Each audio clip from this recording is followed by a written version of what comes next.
यदि संतान कोई दुष्कर्म करती है तो क्या उसका अपराधी केवल करती है, तो उसके अपराधी उसके माता पिता भी, जो पुत्र मोह के कारण उसे अनुचित करने से रोक नहीं पाए।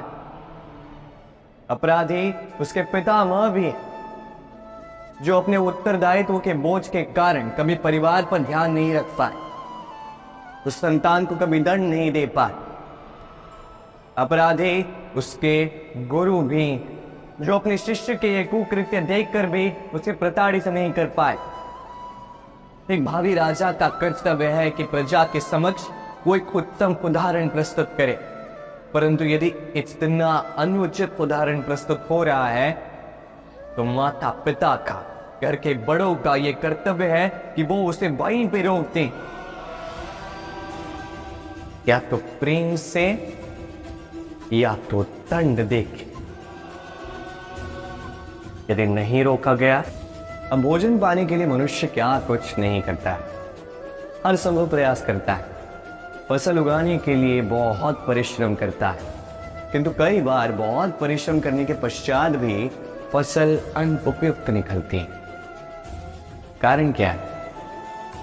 कारण यह है कि आपने परिश्रम तो पूर्ण किया, पर आपका ध्यान उस बीज पर गया ही नहीं जिसे आप बो रहे थे। इसलिए कभी भी किसी भी बीज को बोने से पूर्व उसकी जांच कीजिए कि अत्यंत आवश्यक है। और उसी प्रकार जब बात आती है कर्म की, तो केवल परिश्रम पर्याप्त नहीं है। उस कर्म के पीछे आपका कर्तव्य क्या है, आपका उद्देश्य क्या है, ये जानना अत्यंत महत्वपूर्ण है।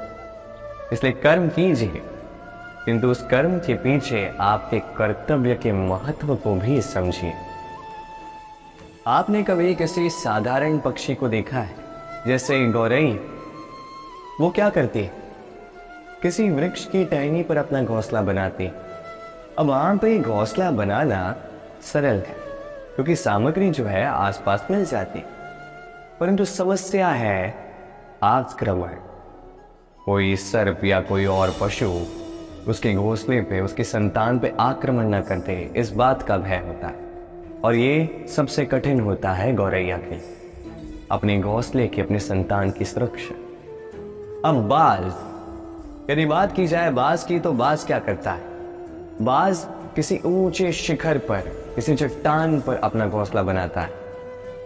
अब वहां पे घोंसला बनाना बिल्कुल भी सरल नहीं, क्योंकि सामग्री आसपास नहीं मिलती, दूर से लानी पड़ती। परंतु वहां आक्रमण का भय भी नहीं होता। इस प्रकार उचित रूप से वो अपने घोंसले की सुरक्षा कर पाती है, अपने संतान की सुरक्षा कर पाती है। इसका सार यही है कि यदि समस्या बड़ी हो तो सुझाव भी ऊंचे होने चाहिए। एक बाज की भांति सोचना आरंभ कर दीजिए। जीवन में हर एक समस्या छोटी लगने लगी है। मनुष्य जीवन में सदैव ऊंचाई पर पहुंचना चाहता है, ऊपर उठना चाहता है, और उसके लिए वो क्या कुछ नहीं करता। योजनाएं बनाता है, षड्यंत्र करता है, याचना करता है, किसी से सहायता लेता है, पर इतना सब कुछ करने के पश्चात भी कई बार मनुष्य ऊंचाई पर पहुंच नहीं पाता। यदि पहुंच भी जाए तो कभी कभी शीघ्र ही नीचे उतर जाता है। कारण क्या है? एक उदाहरण से समझाता। ये है मोर पंख और ये है एक पत्थर। और यदि इस पंख को मैं हवा में उछालता तो ये उड़ता, यही पाषाण तुरंत ही नीचे आ जाता है। कारण क्या है? भार। ये पाषाण भारी है, और यही तो सीख हमें प्राप्त करनी। इसी प्रकार यदि हमारा मन द्वेष और अहंकार के भार से भरा होगा तो ये कभी ऊंचा उठ नहीं पाएगा। उठ भी जाए तो शीघ्रातिशीघ्र नीचे आ जाएगा। तो इस मन के भार को हल्का कर दीजिए, अहंकार को, इस द्वेष को त्याग दीजिए। फिर उड़ान भर के तो देखिए किन ऊंचाइयों में उड़ते हैं। जन्म से किसी की पुत्री, धर्म से किसी की पत्नी, और कर्म से किसी की माता। यही छवि है हमारे मन में एक स्त्री, है ना? एक अतुलनीय योगदान है स्त्री का हमारे जीवन में, और बिना स्त्री के हम कुछ भी नहीं। पर अधिकार, यहां हम भूल कर जाते हैं। जब स्त्री एक पुत्री होती है, जब जन्म लेती है, उसके अस्तित्व पर अधिकार होता है उसके पिता का। तत्पश्चात जब विवाह हो जाता है तो उसके अस्तित्व पर अधिकार होता है उसके पति का। और जब वो माता बनती है तो स्वयं ही अपने समस्त जीवन का अधिकार अपने संतान को सौंप देती है। परंतु कभी क्या हमने ये सोचा है, ये जीवन स्त्री का है, ये स्त्री सबका उद्धार कर रही, उसके जीवन का अधिकार भी तो उसके पास ही होना चाहिए ना। वो स्वयं के जीवन के निर्णय स्वयं ले सकती, स्वयं अपना भाग्य रच सकती। और ये करने के लिए हमें स्वयं को बदलना होगा, सोच को बदलना होगा। क्योंकि ये सोच ये आज या कल की नहीं है, ये वर्षों से चलती आ रही है और वर्षों तक चलेगी यदि हमने इसे नहीं बदला। और हम तभी बदल सकते हैं जब हम स्वयं में आज परिवर्तन लाएं। आज के पश्चात, इस क्षण के पश्चात किसी भी स्त्री पर अकारण अधिकार स्थापित करने से पूर्व सहस्त्र बार सोचना।